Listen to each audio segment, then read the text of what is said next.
5 klase ng tao na hindi mo dapat tulungan ayon sa Biblia.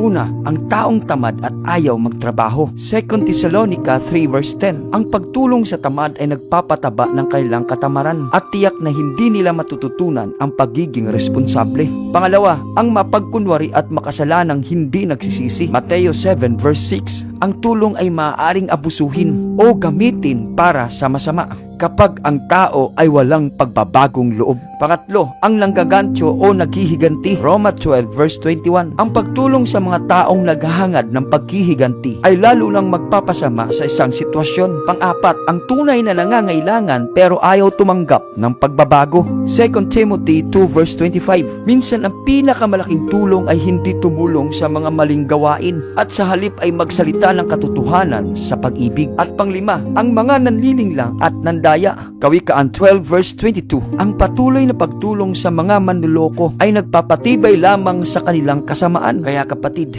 dapat ay maging matalino tayo sa pagbibigay ng ating tulong. Ang pagtanggihan ang maling tulong ay hindi pagiging madamot, kundi ito'y pagiging responsable. Kaya lagi mong suriin kung ang tulong ay nakakapagpagaling o nakapagpapalala pa ng isang sitwasyon. Dahil kapatid, ang karunungan ay nasa pag-alam kung paano at kanino ka dapat magbigay ng iyong tulong. Kung magagawa mo ito, madadaig mo tiyak ang masama ng mabuti.